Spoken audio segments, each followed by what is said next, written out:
नमस्कार दोस्तों, एक बार फिर से आपका स्वागत है target with Goswami YouTube channel में। मैं सुनील गोस्वामी और बहुत ही बेहतरीन वीडियो है आज का हरियाणा जीके टॉप एमसीक्यू। आप सब जानते हैं सीरीज चलाई है हमने और इस सीरीज में 6 लेक्चर है वो अभी तक हम कंप्लीट कर चुके हैं।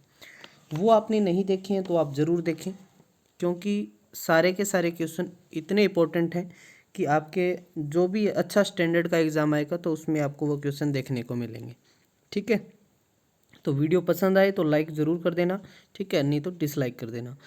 और कमेंट सेक्शन में जो भी क्वेश्चन, देखिए इसको एक टेस्ट की तरह लगाना है आपको और कमेंट सेक्शन में आपके आंसर मुझे मिलने चाहिए। ठीक है, आपका रिस्पांस देखिए मैं 10 पार्ट इसके कराऊंगा अभी शुरुआत में। यदि आपका रिस्पांस रहा तो आगे देखेंगे, नहीं तो फिर 10 पे इसको स्टॉप कर देंगे। ठीक है, तो चलिए शुरुआत कर देते हैं हम। फर्स्ट क्वेश्चन आपकी स्क्रीन पे है, लद्दाख केंद्र शासित प्रदेश का क्षेत्रफल हरियाणा से कितना अधिक है। तो आपके माइंड में एक क्वेश्चन तो ये हो गया कि जो हरियाणा का जो एरिया है उससे ज़्यादा एरिया किसका है, लद्दाख का है। तो कौन सा केंद्र शासित प्रदेश हरियाणा के क्षेत्रफल से बड़ा है, हरियाणा से बड़ा है एरिया में, तो वो है लद्दाख। ठीक है, जम्मू एंड कश्मीर लद्दाख अभी अलग हुए थे ना। 28 राज्य और 8 केंद्र शासित प्रदेश हैं वर्तमान में। हम बात करें भारत में क्षेत्रफल की दृष्टि से जो स्थान है, सीधा आपसे पूछे कि भारत में क्षेत्रफल की दृष्टि से हरियाणा का स्थान, तो आप फटाक से बताएंगे 21वां। यदि वो पूछे भारत के राज्यों में हरियाणा का कौन सा स्थान है, फिर 20वां बताएंगे, क्योंकि लद्दाख है वो बड़ा है। ठीक है, किससे, हरियाणा से। अब बात करते हैं, आप सबको ध्यान में है कि हरियाणा का क्षेत्रफल 44,212 वर्ग किलोमीटर है और लद्दाख का जो एरिया है वो 59,146 वर्ग किलोमीटर है। तो ऑप्शन में आप इसको माइनस कर देंगे, आपको पता चल जाएगा कितना, 14,934 वर्ग किलोमीटर एरिया किसके पास ज़्यादा है, लद्दाख के पास ज़्यादा है। ऐसे ही मैं बात करूँ, हरियाणा का जो क्षेत्रफल 44,212 है वो भारत के क्षेत्रफल का 1.34% है। भारत का क्षेत्रफल 32,87,263 वर्ग किलोमीटर है और राजस्थान का 3,42,239, क्योंकि सबसे बड़ा एरिया में राजस्थान है। समझ आ गया। और हम किसी देश की तुलना करें हरियाणा से, तो जो डेनमार्क देश है उसका एरिया लगभग सिमिलर सा है, उसका 42,933 एरिया है, हमारा 44,212 है, तो लगभग सा है ये। ठीक है, डेनमार्क के समान देश है, यूरोप महाद्वीप में पड़ता है ना डेनमार्क। ठीक है, चलिए समझ आ गया। कमेंट सेक्शन में आपको ये आंसर देना है कि लद्दाख के वर्तमान में एलजी कौन है, लेफ्टिनेंट गवर्नर कौन है। अगला क्वेश्चन है, हरियाणा गठन के समय देश के गृह मंत्री कौन थे। देखिए इंपॉर्टेंट है, क्योंकि जब भी किसी स्टेट को अलग बनाया जाता है तो गृह मंत्री का एक अहम रोल अदा होता है। तो हम इसमें देखते हैं सरदार पटेल, गुलजारी लाल नंदा, डॉक्टर जाकिर हुसैन, या फिर जो है पायलट अलवा, वायलेट अलवा या पायलट अलवा। ठीक है, तो उस टाइम पर कौन थे, गृह मंत्री कौन थे भारत के, गुलजारी लाल नंदा थे। गुलजारी लाल नंदा का आपने बहुत नाम सुना होगा, वो कार्यवाहक प्रधानमंत्री भी रहे हैं, तो राइट आंसर है गुलजारी लाल नंदा। गुलजारी लाल नंदा 1967 में लोकसभा सदस्य भी चुने गए थे, कहाँ से, कैथल से। ठीक है, ये भी याद रखना, हरियाणा के कैथल में। आगे बढ़ते हैं, हरियाणा शब्द का वर्णन सबसे पहले किसने किया, ऐसे भी पूछा जा सकता है। यह क्वेश्चन कैसे आ सकता है, हरियाणा शब्द का प्रयोग या हरियाणा शब्द सबसे पहले किसने लिखा।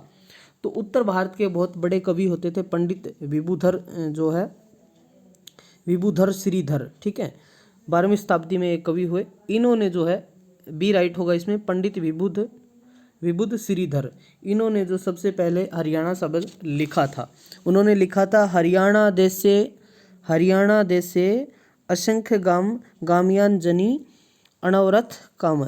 मतलब जो है हरियाणा जो एक देश की संज्ञा के टाइप से, मतलब हरियाणा जो एरिया है उसमें बहुत सारे गांव है। ठीक है, ऐसी उन्होंने सबसे जो पहला शब्द है उन्होंने जो श्लोक लिखा था उसमें हरियाणा ही लिखा था। ठीक है, तो ध्यान रखना आपको, पंडित विबुध श्रीधर ने। ठीक है, चलिए आगे बात करते हैं।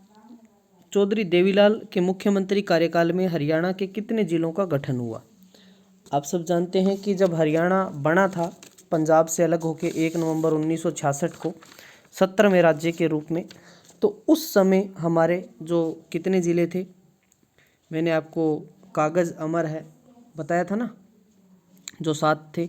तो उसके बाद में देखिए सबसे ज़्यादा जो ज़िले बने हैं वो चौधरी बंसीलाल के कार्यकाल में 6 बने हैं। ठीक है, अब हमने देवीलाल के पूछे हैं आपसे कि चौधरी देवीलाल जो मुख्यमंत्री का कार्यकाल रहा उनमें कितने बने, तो 4 जो ज़िले हैं उनके कार्यकाल में बने।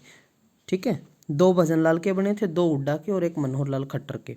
तो 6 4 10 और 5 15 और 7 22 हो गए पूरे। ठीक है, तो आप सब कमेंट सेक्शन में बताएंगे कि चौधरी देवीलाल के जो 4 कार्यकाल में जो मुख्यमंत्री का कार्यकाल था उनमें 4 जो बने हैं वो कौन कौन से बने थे, ये बता देना आप। ठीक है, नहीं तो मैं अगली वीडियो में आपको बता दूंगा। वर्तमान में हरियाणा, देखिए आप जितनी प्रैक्टिस करेंगे, जितने आप खुद से करेंगे तो उतना आपका अच्छा रिजल्ट आएगा। वर्तमान में हरियाणा के नए गृह सचिव, देखिए गृह सचिव क्या बोलते हैं हम, होम सेक्रेटरी बोलते हैं ना इंग्लिश में, तो कौन बने हैं, डॉक्टर जयदीप आर्य, विजयवर्धन, राजीव अरोड़ा, मनोज यादव। देखिए अब आपके माइंड में प्रश्न आया कि मनोज यादव तो मैंने सुना हुआ है, तो मनोज यादव कौन है, तो हरियाणा के डीजीपी हैं। राजीव अरोड़ा, तो राजीव अरोड़ा के हरियाणा के नए गृह सचिव हैं। ठीक है, तो ये फिर विजयवर्धन क्या है, तो ये हरियाणा सरकार के नए मुख्य सचिव विजयवर्धन है। ठीक है, आइए सही है, 34वें नंबर के जो है 34वें नंबर के मुख्य सचिव बने हैं 1 अक्टूबर 2020 को। समझ आ गई?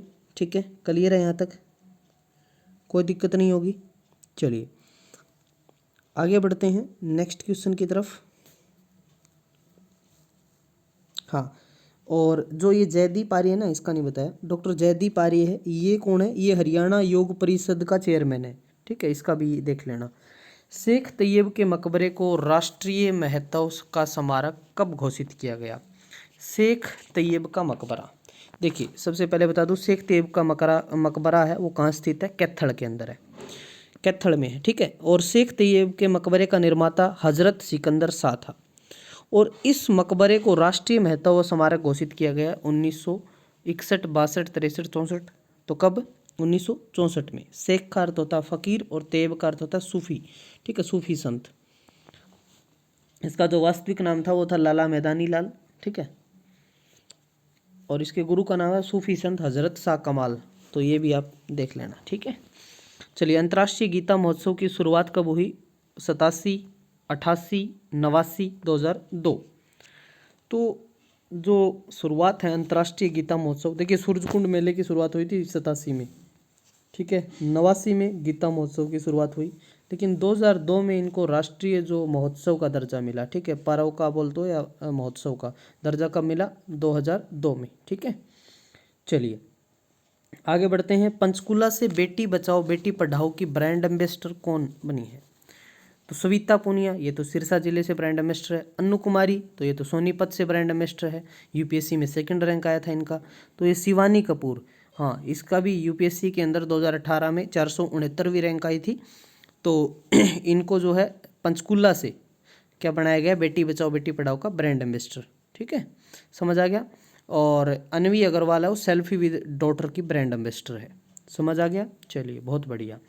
ट्री मैन ऑफ हरियाणा कौन कहलाता है, देखिए ट्री मैन रविंदर सूरा, देवेंद्र सूरा, अनिल मलिक, केशव मलिक। तो राइट आंसर है देवेंद्र सूरा। देखिए वैसे तो देवेंद्र सूरा चंडीगढ़ पुलिस में कांस्टेबल है, लेकिन जब भी इनको कार्य मिलता है तो ये पर्यावरण के क्षेत्र में, पेड़ लगाने के क्षेत्र में बहुत अग्रसर कार्य करते हैं, बहुत अच्छा कार्य करते हैं, और हरियाणा के मुख्यमंत्री भी इनके बहुत बड़े फैन हैं। तो ट्री मैन ऑफ हरियाणा किसको बोलते हैं, देवेंद्र सूरा, जो हरियाणा के सोनीपत जिले से बिलोंग करते हैं।